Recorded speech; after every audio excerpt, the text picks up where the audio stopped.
Go people, good afternoon, good morning, good evening from wherever you are. It's your guy again from Benster Farm.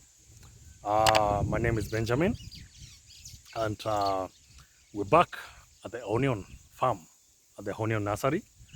And today we are trying something new. We tried 2 weeks ago, we tried Red Maiden, planted on the seedlings. I showed you earlier on the progress. It's doing very good, as you can see at the background. You'll see it on the other video I'm going to post. Right now over here, it's all about learning about onion farming, and what we need to know to do to get to maintain the seedlings and achieve at least above 90% for transplant to the field. So right here, we're trying something new. We're trying Neptune, that is the Amiran. And I'm just going to show you, it's a little bit costly, but I was lucky to get it at a good price. This is the price. So this is Neptune. So this is the price I'm getting it from. That is 39,000 per kg. It's Neptune, as you can see. So today I'm also going to take you the process of propagating the seeds.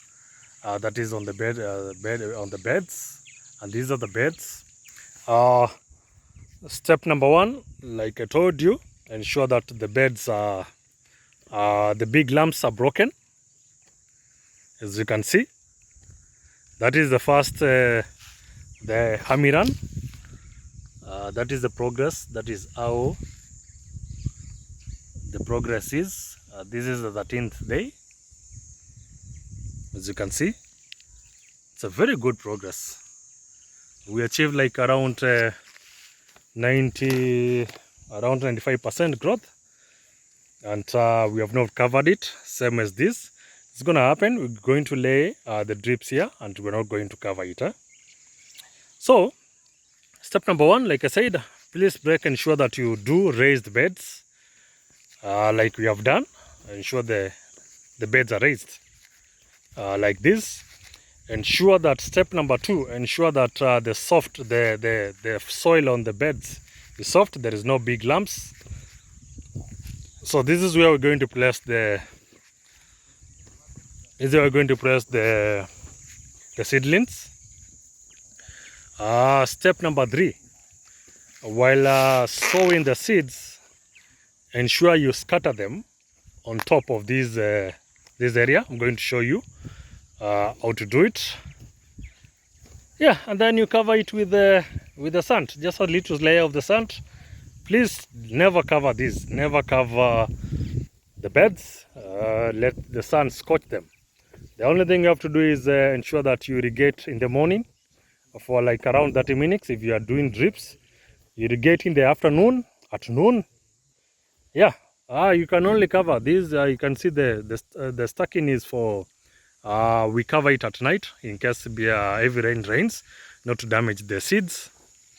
So if you have the potential of getting something like a net which you can cover to avoid direct pounding to the onion, you can do it. Yeah, so in a minute I'm gonna show you.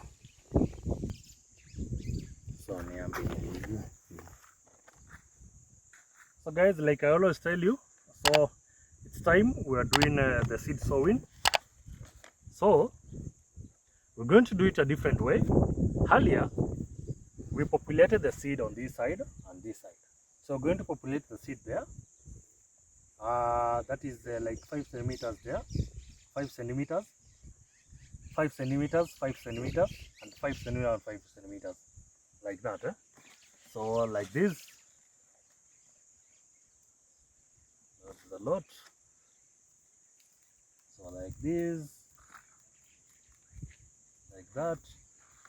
And then we do it this other side, like that, like that. This side, like that. This side, like that. This side, like like that, like that, like that, like that, like that, like that, like that, like that.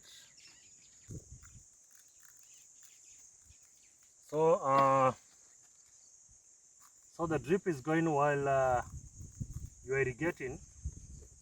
So the drip is going to water this side, like 5 centimeters this side, 5 centimeters this side. So all this place will be watered. So after this, we're going to cover these seeds with sand.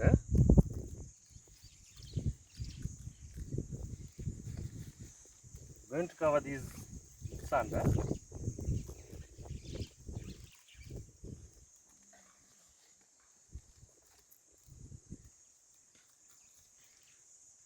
So after doing this,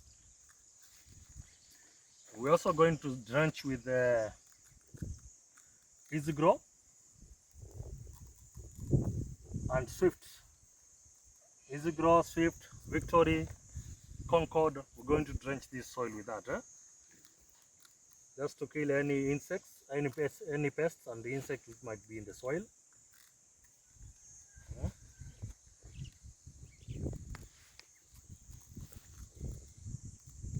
You don't need to be afraid of doing these things.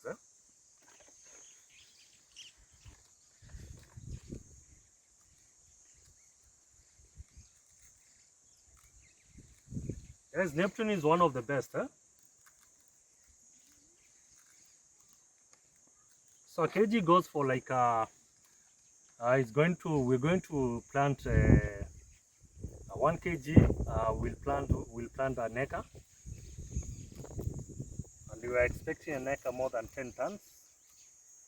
So we're going to be walking with you in this journey. We're going to walk together. Every 2 weeks, I'm going to be giving you updates.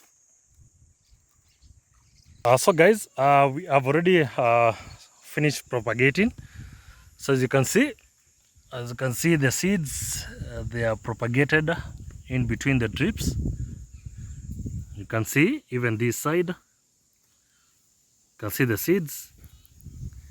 You make sure that you spread them across, and then now you have to fill them, just a small layer of sand, a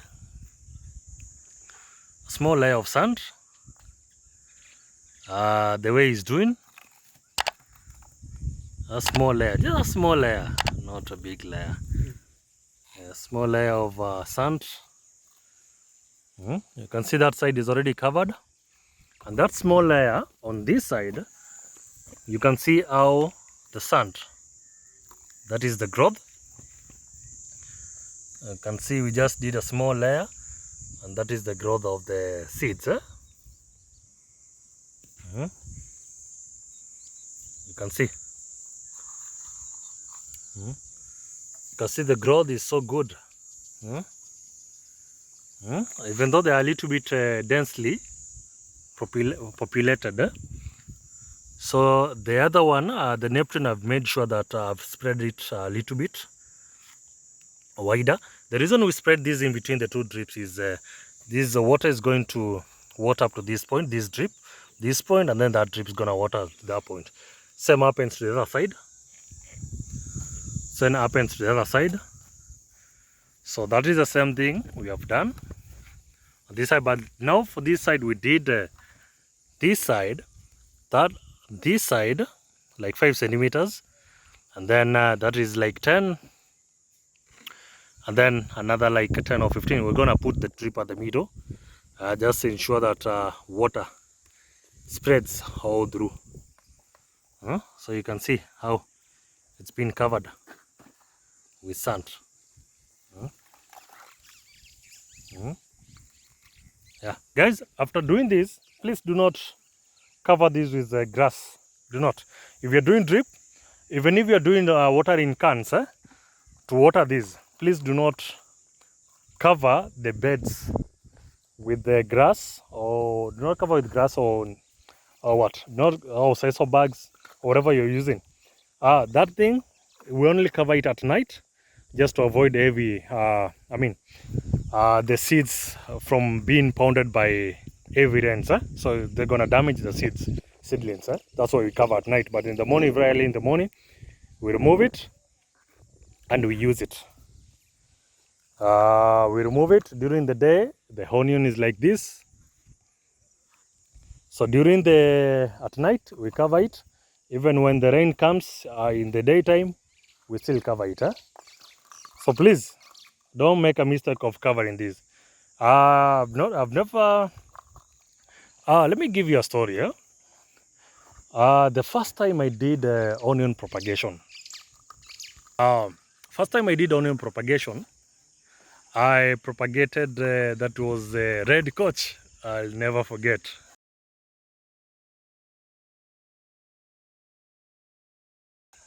That was red coach. Yeah. So I propagated well. Of course, the beds were not raised. Were just a little bit raised. And then I covered with grass. So I covered with grass. Of course, after like 7 days, the seedlings started germinating and all that. So it started cropping up. So I raised the bed. Of course, you're supposed to raise the beds. You raise the grass. You build something like this.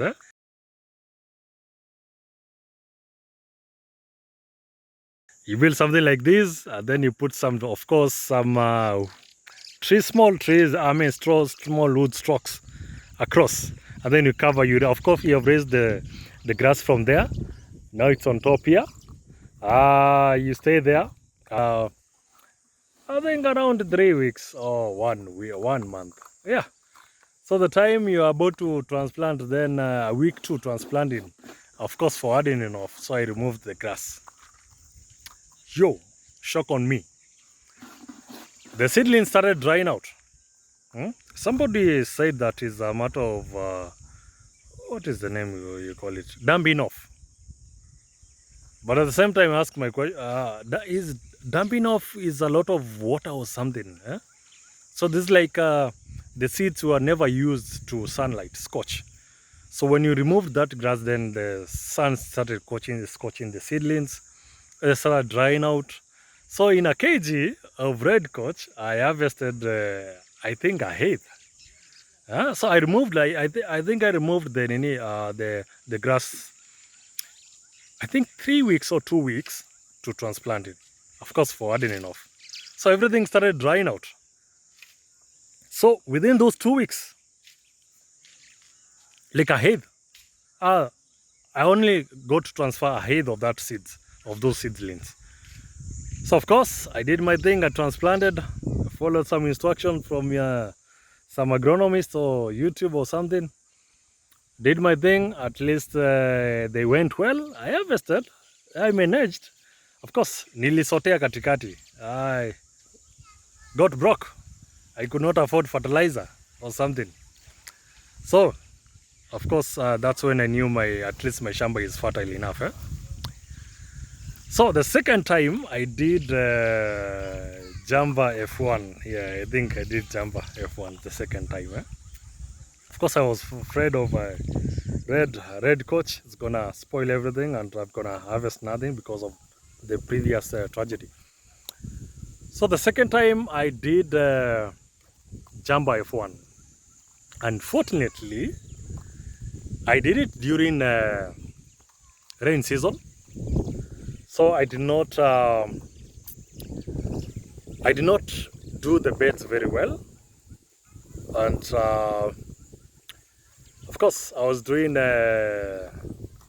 phone calls, just giving instruction through phone calls, not coming frequently and all that to the shamba. So from the nursery I did not harvest anything. So of course it was raining, it flooded the whole nursery. So everything became crazy. I gave up. I said, let me try it another day. So that time I did Jamba F1. And I think above 90% germinated. I was able to transplant above 90%. to the shamba, and all was good. So I harvested.